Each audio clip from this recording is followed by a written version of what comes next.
আমার নাম নৈবেদিতা, বয়স বড়জোর ৩৬। গায়ের রং ফর্সা, কোমর অবধি লম্বা চুল, আর গড়নটা মেয়ে হিসেবে বেশ নজরকাড়া। পাড়ার দিদিরা প্রায়শই বলতো, তোর ওই চাহানিতে তো অষ্টপ্রহর দৃষ্টি আটকে থাকে। আমার বর অফিসে প্রায় সারাদিনই ব্যস্ত থাকে, দুপুরে ফিরতে ফিরতে বিকেল গড়িয়ে যায়। আমি একা বাড়িতে সময় কাটাই ফুল গাছে জল দিয়ে, ছাদে ঘুরে ঘুরে বা নিচের মাঠের দিকে তাকিয়ে। ঠিক সেরকমই এক দুপুরে হঠাৎ দেখি মাঠের ধারে অন্য পাড়ার সেই ছেলেটা, রন, হাফ প্যান্ট আর সাদা গেঞ্জি পরে ফুটবল মারছে। বয়সে আমার থেকে অন্তত ৮ বছর ছোট হবে, কিন্তু ছেলেটা যেমন উচ্ছল তেমন রসিক। আমি ছাদ থেকে গলা গলিয়ে বললাম, রে রন, এই দুপুরে তুই একা খেলছিস যে? ও নিচ থেকে মুখ তুলে হেসে বলল, আর কেউ আসলো না কাকিমা, আমি তো একা খেলেই খুশি। আমি হেসে বললাম, তাহলে এইবার আমিই নামছি তোদের সঙ্গে খেলতে। রন মুখ হা করে বলল, তাই নাকি কাকিমা? চলুন, বল আমি ছুঁড়ে দিচ্ছি, ধরতে হবে। বল উঠিয়ে আমি নামলাম নিচে। দুজনে একসঙ্গে খেলা শুরু করলাম। রন মাঝে মাঝে বল ফেলে আমায় দৌড় করাতো, আবার হঠাৎ পেছন দিয়ে বল কেড়ে নিয়ে বলতো, আরে কাকিমা, আপনি তো ভয়ানক খেলোয়াড়। এই রকম রসিকতা, খেলা আর হালকা আড্ডায় বেলা কেটে গেল। হঠাৎ আকাশে মেঘ জমল। রন বলল, উফ কাকিমা, বৃষ্টি নামলে তো আমি আপনার বারান্দায় আশ্রয় চাইতেই পারি, তাই না? আমি হেসে বললাম, আশ্রয় তো একবারই দেই, বারবার চাইলেও কিন্তু ট্যাক্স নেব। রন রসিক হেসে বলল, যে আশ্রয়ে হাসি মেলে সেখানে ট্যাক্সও আনন্দ লাগে। আমি আর রন তখনও মাঠে। হঠাৎ করেই আকাশ থেকে গড়িয়ে এলো বড় বড় বৃষ্টির ফোঁটা। রন বলল, কাকিমা, এত জোর বৃষ্টি, চলুন না ছাদে গিয়ে দাঁড়াই। আমি হেসে বললাম, তুই তো দেখি বৃষ্টি দেখলেই কাকিমার বাড়ির ছাদে আশ্রয় খুঁজিস। রন বলল, আশ্রয়ের থেকেও আপন মানুষ পাই কাকিমার কাছে গি। আমি কিছু বলার আগেই ওর কথায় একগাল হেসে ফেললাম। সত্যি বলতে কি, রনর এই সোজা কথাগুলো বুকের ভেতর কেমন গরম গরম ঢেউ তোলে। দুজনেই ছাদে উঠে এলাম। ফুলগাছগুলো ভিজে একদম ঝকঝকে লাগছিল। আমি পায়ের স্যান্ডেল খুলে একদম জলজমা রঙিন টবের পাশে দাঁড়িয়ে পড়লাম। রন বলল, কাকিমা, আপনি না ভিজলে ছাদটা ফাঁকা ফাঁকা লাগে। আমি তাকিয়ে বললাম, তোকে নিয়ে ছাদে এসেই বুঝলাম ছাদ শুধু জলেই ভেজে না, মনের খুশিতেও। রন হঠাৎ একটা পাতা তুলে আমার মাথার উপর থেকে বৃষ্টির জল ঝরিয়ে দিল। আমি ছটপট বলে উঠলাম, এই শয়তান, আমার মাথায় জল ঢালো। ও হেসে বলল, ওই তো কাকিমার চুলের গন্ধে আমি মাতাল হয়ে গেলাম। আমি রাগী মুখ করে ওর দিকে তাকাতেই ও বলল, আচ্ছা, এখন থেকে কাকিমাকে আমি গার্ডেন কুইন ডাকব। ছাদে ফুল, বৃষ্টি আর কাকিমা একসঙ্গে দেখলে মন ভরে যায়। আমি গলা নামিয়ে বললাম, তোর এই মিষ্টি কথাগুলো দিয়ে সবাইকে মাতিয়ে রাখিস নাকি? রন একটু থেমে গম্ভীর হয়ে বলল, সবাইকে না কাকিমা, শুধু আপনাকেই। বৃষ্টির শব্দ আর আমাদের খুনসুটি যেন একসাথে মিলেমিশে এক অন্যরকম গান বেঁধে ফেলেছিল সেদিন বিকেলে। আমি জানতাম এই রসিক ছেলেটা শুধু অন্য পাড়ার ছেলে নয়, এখন সে আমার মনেও একটা পাড়া তৈরি করে ফেলেছে। সেই ছাদের বৃষ্টিভেজা বিকেলের পর রন যেন আরও একটু বেশি ঘন ঘন দেখা দিতে লাগল। কোনোদিন সকালে বাজার করে ফিরে দেখি গেটের বাইরে দাঁড়িয়ে বলে, কাকিমা, ফুলের গাছগুলোকে আমার একটা চুমু দিতে হবে, না হলে ওরা বড় হবে না। আমি হাসতে হাসতে বলতাম, চুপ কর রন, তুই যে গাছ দেখিস না, শুধু গাছওয়ালি দেখি। সেদিন দুপুরে লুচি আর আলুর তরকারি বানাচ্ছিলাম। গরম গরম লুচি ফুলে উঠছে, হঠাৎ পেছন থেকে গলার আওয়াজ, কাকিমা। আমি এসেছি গন্ধে মাতাল হয়ে। আমি চমকে পেছনে তাকিয়ে দেখি রন দাঁড়িয়ে দরজার চৌকাঠে, ভিজে চুলে, নীল টি শার্টে, মুখে সেই চিরচেনা হাসি। বললাম, তুই আবার এসেছিস? লুচির ঘ্রাণে চুম্বকের মতো টান মেরেছিস বুঝি? রন বলল, শুধু লুচির ঘ্রাণে না কাকিমা, আপনি যে গরম, লুচির থেকেও বেশি গরম। আমি রাগ দেখিয়ে বললাম, এইসব কথা বললে কিন্তু লুচির বদলে ঝাল মরিচ খাইয়ে দেব। ও বলল, ঝালও যদি আপনার হাতের হয় তবে সেটাও মিষ্টি লাগবে। আমি হেসে ফেললাম। ওর কথার খেলা তো থামেই না। একটা লুচি এগিয়ে দিলাম ওর দিকে। ও মুখে তুলে বলল, উফ, স্বর্গ যদি কোনোদিন মুখে আসতো তবে এরই মতো লাগতো। তারপর ও রান্নাঘরের দড়ির কাছে দাঁড়িয়ে আমার কাজ দেখছিল। আমি একটু কাত হয়ে লুচি তুলতে গেলে ও হঠাৎ বলল, কাকিমা, জানেন আপনি যখন এভাবে রান্না করেন তখন মনে হয় যেন কোনো সিনেমার শুটিং চলছে গি। আমি অবাক হয়ে বললাম, আমি আর সিনেমা? ও হেসে বলল, হ্যাঁ, মিষ্টি দুপুর কাকিমা প্রোডাকশন। সেই দুপুরে লুচি ছিল, হাসি ছিল, আর ছিল এমন এক রসিকতা যা মন ভালো করে দেয়। রন চলে যাবার সময় বলল, কাল দুপুরে খিচুড়ি বানাবেন তো? আমি কিন্তু চামচ হয়ে পাশে বসব। আমি বললাম, খিচুড়ি হবে, কিন্তু তুই যদি কড়াই না ধুয়েস তবে তোকে ঢেকিতে বেঁধে রাখব। রন হেসে চলে গেল, আর আমি দাঁড়িয়ে রইলাম রান্নাঘরের গন্ধে ভেসে থাকা সেই মুহূর্তে। সেদিন বিকেলে ছাদে গাছগুলোতে জল দিয়ে নামছিলাম, তখন দেখি আমার দড়ির উপর ঝোলানো একটা ছোট খাম চিঠি। হাতে তুলে দেখি সামনে লেখা, কাকিমার জন্য গোপন বার্তা, শুধুই রনর তরফ থেকে গু। আমি প্রথমে হেসে ভাবলাম নিশ্চয়ই দুষ্টুমির কোনো চিঠি, কিন্তু যখন খুলে পড়লাম মনটা কেমন যেন থেমে গেল।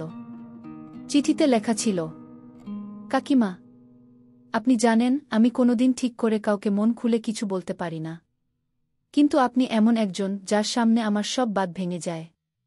এই কয়েকটা দিনে যা পেয়েছি তা অনেকেই সারা জীবনে পায় না।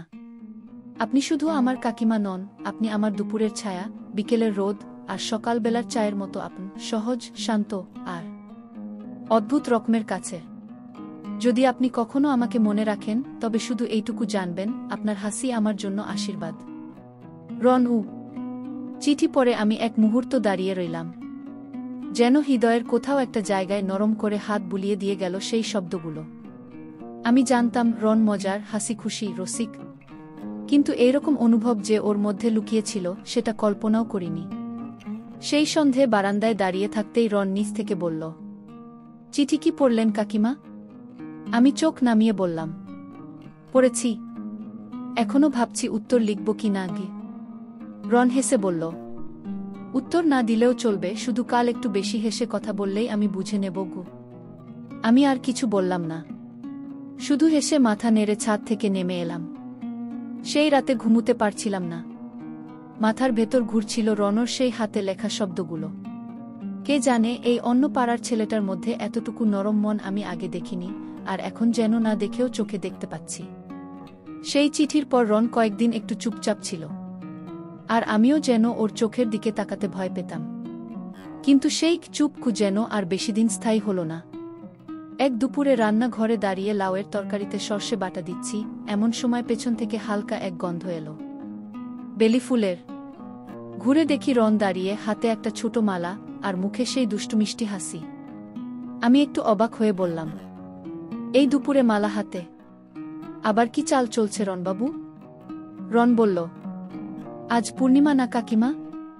আমি ভাবলাম আজ আপনাকে একটু পুজোর ঠাকুরের মতো সাজিয়ে দিই। আমি হেসে বললাম, তুই না একেবারে নাটুকে, আমি আবার পুজোর ঠাকুর? রন এক পা এগিয়ে এসে গলায় পরিয়ে দিল বেলি ফুলের মালাটা। বলল, ঠাকুর না হন, আপনি তো আমার মন ভরানো আশীর্বাদ। এই দুপুরগুলো আপনিই তো আলো করে তোলেন কি। আমি একটু গম্ভীর হয়ে বললাম, রন, এইসব রসিকতা সবাই বুঝবে না। তুই যদি এমন করিস লোকে অনেক কথা বলবে গি। রন মুচকি হেসে বলল, লোকে তো বলবেই কাকিমা, তারা তো জানে না এই দুষ্টু কথার পেছনে কতটা মনের জায়গা লুকিয়ে থাকে গি। আমি আর কিছু বললাম না, শুধু জানালার পাশ দিয়ে দড়ির উপাশে তাকিয়ে দেখি মালার সুবাসে ভরে উঠেছে আমার রান্নাঘর। সেই দিন দুপুরে খাওয়া শেষে রন বলল, কাকিমা, আজ আপনার রান্নাও মিষ্টি, আপনি নিজেও মিষ্টি, আর এই বেলি ফুল তো একদম প্রেমের মালা হয়ে গেল। আমি হেসে চোখ রাঙিয়ে বললাম, এইসব প্রেমের কথা বলিস না। প্রেমে তো চোখ খায়, মুখে ফুল রাখলে কেউ টের পায় না। রন হেসে বলে উঠল, ঠিক তাই তো আমি ফুলটাই মুখে এনে দিলাম। তখন আশার শেষ, আকাশে মেঘ জমেছিল বেশ কিছুদিন ধরে। সেই দুপুরে রান্নাঘরের জানালার পাশেই ছিলাম, লাউ আর নারকেলের চচ্চড়ি বানাচ্ছি। এমন সময় নিচের গলিতে কিচিরমিচির শব্দ শুনে জানালা দিয়ে উকি দিলাম। দেখি রনর সঙ্গে একজন মেয়ে এসেছে। দেখে বুঝলাম ওর দিদি হবে। কিছুক্ষণ পর দুজনে উঠোনে বসে আড্ডা দিচ্ছিল। আমি চুপি চুপি রান্নাঘর থেকে ওদের কথা শুনছিলাম। রনর দিদি হাসতে হাসতে বলল, তা হে রন, তুই এখন পাড়ার কাকিমার সঙ্গে দুপুর কাটাস শুনি? রন লজ্জা পেয়ে বলল, আরে দিদি, কাকিমা মানেই শুধু কাকিমা না, উনি একেবারে আলাদা, খাঁটি মনের মানুষকে। দিদি মুচকি হেসে বলল, মানে? তুই তো দেখি প্রেমে পড়ে গেছিস বুঝি? রন চুপ করে থাকল, তারপর আস্তে করে বলল, উনি না আমার দুপুরের রোদ আর মন খারাপের দিনে ছাদের বেলি ফুলের মতো। দিদি জানিস তো, কাকিমা ছাড়া দুপুরটা আর দুপুর মনে হয় না গি। এই কথাগুলো জানালার উপাস থেকে শুনে আমার বুকের ভেতর কেমন যেন ধক করে উঠল। ওর চোখে আমি যে এতখানি জায়গা নিয়ে আছি সেটা কোনোদিন টেরই পাইনি। সেদিন বিকেলে রন উঠোনে একা দাঁড়িয়েছিল। আমি গিয়ে বললাম, তোদের কথা কিন্তু আমি শুনেছি গি। রন একটু চমকে গেল, তারপর মাথা নিচু করে বলল, আপনার কিছু মনে হয়নি তো কাকিমা? আমি হেসে বললাম, মনে তো হয়েছিল, তবে খারাপ কিছু না, বরং খুব সুন্দর লেগেছে। তুই যে মন খুলে কথা বলতে পারিস সেটাই তো বড়। রন বলল, তাহলে কাকিমা আপনি রাগ করেননি? আমি বললাম, রাগ করব কেন? তুই যদি সত্যি কথা বলিস তাহলে তো সেটা প্রাপ্য। আর আমার গলায় বেলি ফুল পরিয়ে যদি এমন ভালোবাসা জন্মায় তাতে আমারও তো মন ভরে ওঠে কি। রন চোখ মেলে আমার দিকে তাকিয়ে থাকল অনেকক্ষণ, তারপর হঠাৎ মিষ্টি হেসে বলল, তাহলে আপনি আমাকে একটা কথা বলতেই পারেন গো। আমি অবাক হয়ে বললাম, কি কথা? ও বলল, আপনি যদি আপনার বর হতেন তাহলে প্রতিদিন দুপুরে রান্নাঘরের পাশে ফুলগাছে জল দিতাম আর আপনাকে বলতাম, আজও আপনি সবচেয়ে সুন্দর গু। আমি হেসে বললাম, তুই না রন সত্যিই একটা কল্পনার জগতের ছেলে গে। রন হেসে বলল, আর আপনি সেই গল্পের রানী গ। আমি জানি না রন সত্যিই কোনোদিন আমার জীবনে অন্য রূপে আসবে কি না, তবে এই গল্পটা আমার মনে ঠিকই থেকে যাবে।